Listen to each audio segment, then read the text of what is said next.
आगे श्री कृष्ण भगवान बोलते हैं,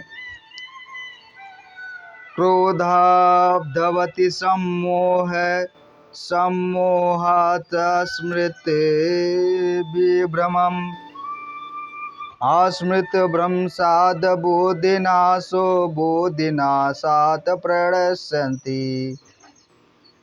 क्रोध से पूर्ण मोह उत्पन्न होता है, क्रोध से पूर्ण मोह उत्पन्न होता है और मोह से स्मरण शक्ति का विभ्रम हो जाता है। जब स्मरण शक्ति भ्रमण हो जाती है तो बुद्धि नष्ट हो जाती है और बुद्धि नष्ट होने पर मनुष्य भवकूप में पुनः गिर जाता है। भगवान श्री कृष्ण कहते हैं कि जब इंद्रिय विशक्तियाँ होती है, इंद्रियों में आदमी फंस जाता है तो उसको क्रोध उत्पन्न होता है और क्रोध से मूढ़ मोह उत्पन्न हो जाता है और मोह से स्मरण शक्ति है भ्रमित हो जाती है और स्मरण शक्ति जब भ्रमित हो जाती है तो बुद्धि नष्ट हो जाती है और बुद्धि के नष्ट होने पर मनुष्य भवकूप में पुनः गिर जाता है। राग देश विमुक्तस्तु विषयानेन्द्रियश्चरन् आत्मवैश्वर्य विधि आत्मा प्रसादम अधिगच्छति। किंतु भगवान श्री कृष्ण कहते हैं, किंतु समस्त राग तथा द्वेष से मुक्त एवं अपनी इंद्रियों को संयम द्वारा वश में करने में समर्थ व्यक्ति भगवान की पूर्ण कृपा प्राप्त कर सकता है।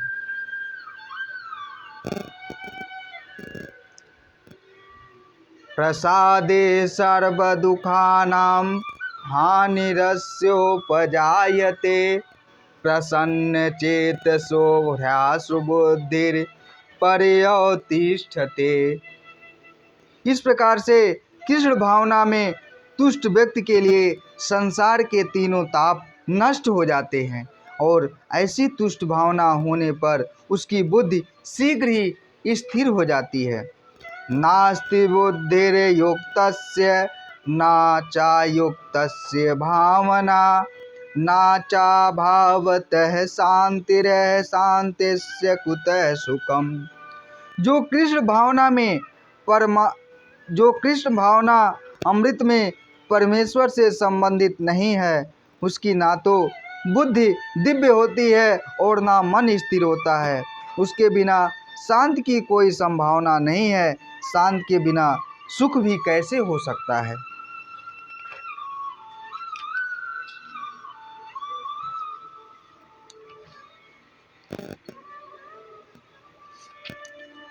कृष्ण भावना भावित हुए बिना शांति की कोई संभावना नहीं हो सकती। जब मनुष्य यह समझ लेता है कि कृष्ण ही यज्ञ तथा तपस्या के उत्तम फलों के एकमात्र भोक्ता हैं और समस्त ब्रह्मांड के स्वामी हैं तथा वे समस्त जीवों के असली मित्र हैं, उसे वास्तविक शांति मिल जाती है। अतः यदि कोई कृष्ण भावना भावित नहीं है तो उसके मन का कोई अंतिम लक्ष्य नहीं हो सकता। मन की चंचलता का एकमात्र कारण है अंतिम लक्ष्य का अभाव।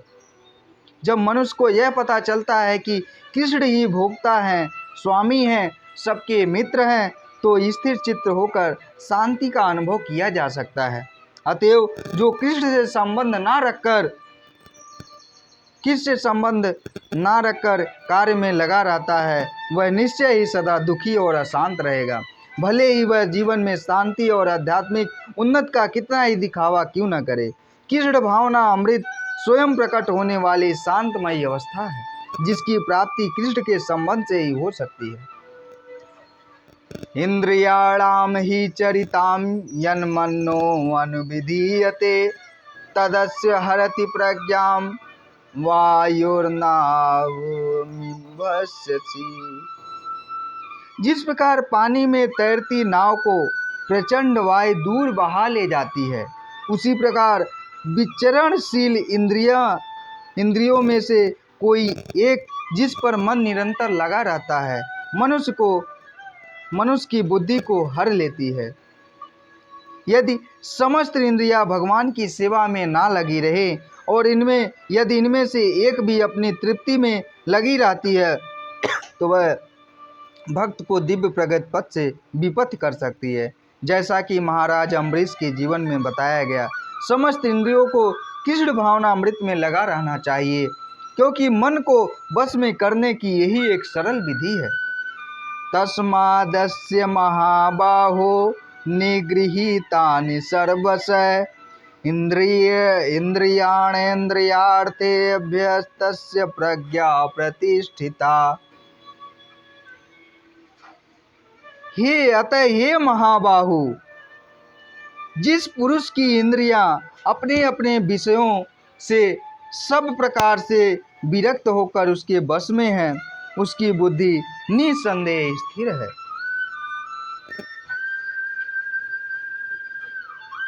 या निशा सर्वभूतानां तस्यां जागर्ते संयमी, यस्यां जागृति भूतानि सा निशा पश्यतो मुने।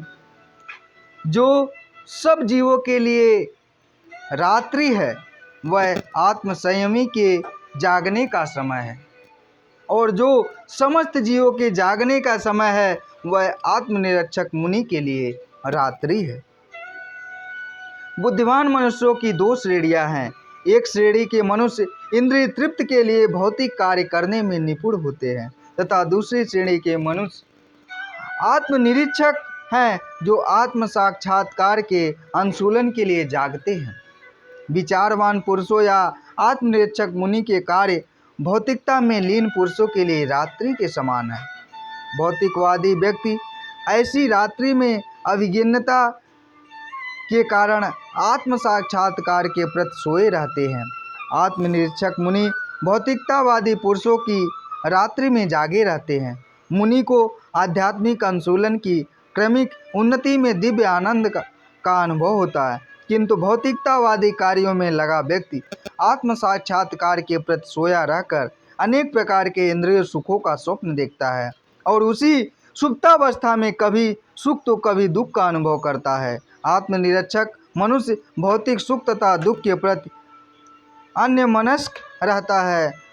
वह भौतिक घातों से अविचलित रहकर आत्म साक्षात्कार के कार्यों में लगा रहता है। आपूर्यमाणमचल प्रतिष्ठं समुद्रमापं प्रविशन्ति यद्वत् तद्वत् कामायं प्रविशन्ति सर्वे सा शान्तिमाप्नोति न कामकामी। जो पुरुष समुद्र में निरंतर प्रवेश करती रहने वाली नदियों के समान इच्छाओं के निरंतर प्रवाह से विचलित नहीं होता है, और जो सदैव स्थिर रहता है, वही शांति प्राप्त करता है। वह नहीं जो इच्छाओं को तुष्ट करने की चेष्टा करता हो। भगवान श्री कृष्ण ने कितना अच्छा उदाहरण दिया। उन्होंने बताया कि जो पुरुष समुद्र में निरंतर प्रवेश करने वाली नदियों के समान निरंतर प्रवाह से विचलित नहीं होता, वह सदैव स्थिर रहता है, वही शांति प्राप्त कर सकता है। वह नहीं जो इच्छाओं को तुष्ट करने की चेष्टा करता। अर्थात कहने का आशय यह है, जो अपनी इच्छाओं को बस में कर लेता है, इंद्रियों को बस में कर लेता है और विचलित नहीं होता, वही शांति को प्राप्त करता है, जो मन को पकड़ के रखता है।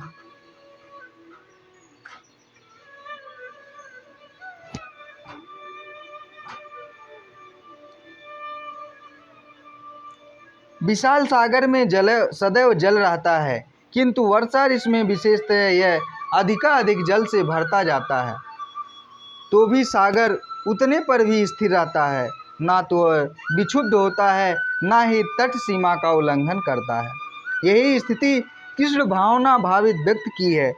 जब तक मनुष्य शरीर है तब तक इंद्रिय तृप्ति के लिए शरीर की मांगें बनी रहेगी, किंतु भक्त अपनी पूर्णतया के कारण ऐसी इच्छाओं से विचलित नहीं होता। कृष्ण भावना भावित व्यक्ति को किसी वस्तु की आवश्यकता नहीं होती, क्योंकि भगवान उसकी सारी आवश्यकताएं पूरी करते रहते हैं। अतः वह सागर के तुल्य होता है अपने में सदैव पूर्ण, सागर में गिरने वाली नदियों के समान इच्छाएं उसके पास आ सकती हैं, किंतु वह अपने कार्य में स्थिर रहता है और इंद्रिय तृप्ति के इच्छा से रंग भर भी विचलित नहीं होता।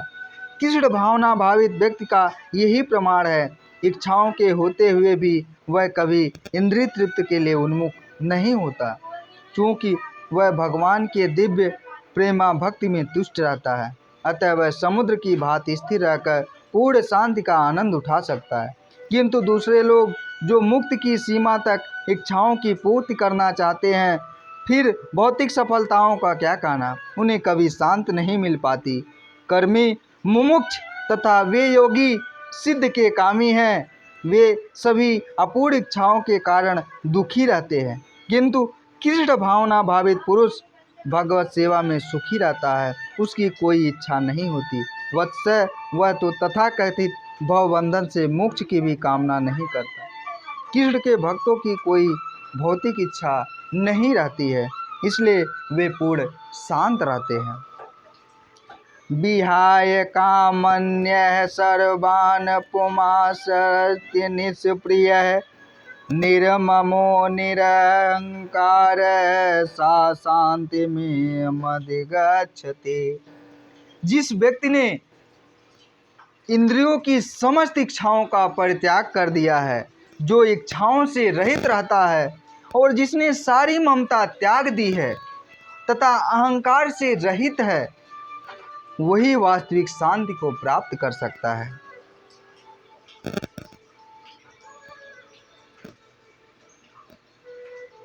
इंद्रिय तृप्ति के लिए कुछ भी इच्छा ना करना। इंद्रिय तृप्ति का मतलब यह है कि कुछ भी इच्छा रहना ही नहीं, कुछ भी इच्छा ना करना। दूसरे शब्दों में कृष्ण भावना भावित होने की इच्छा वास्तव में इच्छा शून्यता या निष्क्रियता है। इस शरीर को मिथ्या ही आत्मा माने बिना तथा संसार को किसी वस्तु में कल्पित स्वामित्व रखे बिना श्री कृष्ण के नित्य दास के रूप में अपनी यथार्थ स्थिति को जान लेना कृष्ण भावना अमृत की सिद्ध अवस्था है। जो इस सिद्ध अवस्था में स्थित है, वह जानता है कि कृष्ण की प्रत्येक वस्तु के स्वामी हैं, अतः प्रत्येक वस्तु का उपयोग उनकी तुष्टि के लिए किया जाना चाहिए। अर्जुन आत्मतुष्ट के लिए युद्ध नहीं करना चाहता था, किंतु जब वह पूर्ण रूप से कृष्ण भावना भावित हो गया तो उसने युद्ध किया, क्योंकि कृष्ण चाहते थे कि वह युद्ध करे। उसे अपने लिए युद्ध करने की कोई इच्छा ना थी, किंतु वह अर्जुन कृष्ण के लिए अपनी शक्ति पर लड़ा, किंतु वही अर्जुन कृष्ण के लिए अपनी शक्ति पर लड़ा। वास्तविक इच्छा शून्यता कृष्ण तुष्ट के लिए है। यह इच्छाओं को नष्ट करने का कोई कृत्रिम प्रयास नहीं है। जीव कभी भी इच्छा शून्य या इंद्रिय शून्य नहीं हो सकता, किंतु उसे अपनी इच्छाओं की गुणवत्ता बदलनी होती है। भौतिक दृष्टि से इच्छा शून्य व्यक्ति जानता है कि प्रत्येक वस्तु कृष्ण की है, अतः वह किसी वस्तु पर अपना स्वामित्व घोषित नहीं करता। यह दिव्य ज्ञान आत्म साक्षात्कार पर आधारित है, अर्थात इस ज्ञान पर कि प्रत्येक जीव कृष्ण का अंश स्वरूप है। वह जीव की शाश्वत स्थिति कभी ना तो कृष्ण के तुल्य होती है और ना उससे बढ़कर। इस प्रकार कृष्ण भावना अमृत का यह ज्ञान ही वास्तविक शांति का मूल सिद्धांत है। यशा ब्राह्मे स्थिति पार्थ नयनाम प्राप्य विमोहते स्थित्वास्मन्त काले अपि ब्रह्म निर्माण मृक्षते। यह आध्यात्मिक तथा ईश्वरीय जीवन का पथ है, जिसे प्राप्त करके मनुष्य मोहित नहीं होता है। यदि कोई जीवन के अंतिम समय में भी इस तरह स्थिर हो तो वह भगवत धाम में प्रवेश कर सकता है। भगवान मनुष्य कृष्ण भावना अमृत या दिव्य जीवन को एक क्षण में प्राप्त कर सकता है और हो सकता है उसे लाखों जन्मों के बाद भी ना प्राप्त हो। यह तो सत्य को समझने और स्वीकार करने की बात है। खटवांग महाराज ने अपनी मृत्यु के कुछ मिनट पूर्व कृष्ण के शरणागत होकर ऐसी जीवन अवस्था प्राप्त कर ली। निर्वाण का अर्थ है भौतिकतावादी जीवन शैली का अंत। बौद्ध धर्म के अनुसार इस भौतिक जीवन के पूरा होने पर केवल शून्य शेष रहता है, किंतु भगवत गीता की शिक्षा इससे भिन्न है। वास्तविक जीवन का शुभारंभ इस भौतिक जीवन के पूरा होने पर होता है। स्थूल भौतिकतावादी के लिए यह जानना पर्याप्त है कि इस भौतिक जीवन का अंत निश्चित है, किंतु आध्यात्मिक दृष्टि से उन्नत व्यक्तियों के लिए इस जीवन के बाद अन्य जीवन प्रारंभ होता है। इस जीवन का अंत होने के पूर्व यदि कोई कृष्ण भावना भावित हो जाए तो उसे तुरंत ब्रह्म निर्वाण अवस्था प्राप्त होती है।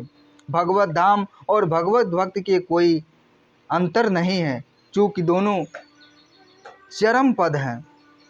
अतः भगवान की दिव्य प्रेमा भक्ति में व्यस्त रहने का अर्थ है भगवत धाम को प्राप्त करना। भौतिक जगत में इंद्रिय तृप्त विषय कार्य होते हैं, आध्यात्मिक जगत में कृष्ण भावना अमृत विषयक है। इसी जीवन में कृष्ण भावना अमृत की प्राप्ति तत्काल ब्रह्म प्राप्ति जैसी है, और जो कृष्ण भावना अमृत में स्थिर होता है वह निश्चित रूप से पहले ही भगवत धाम में प्रवेश कर चुका होता है। ब्रह्म तथा भौतिक पदार्थ एक दूसरे से सर्वथा विपरीत हैं। अतः ब्राह्मी स्थिति का अर्थ है भौतिक कार्यों के पद पर ना होना। भगवत गीता में भगवत भक्ति को मुक्ति अवस्था माना गया है।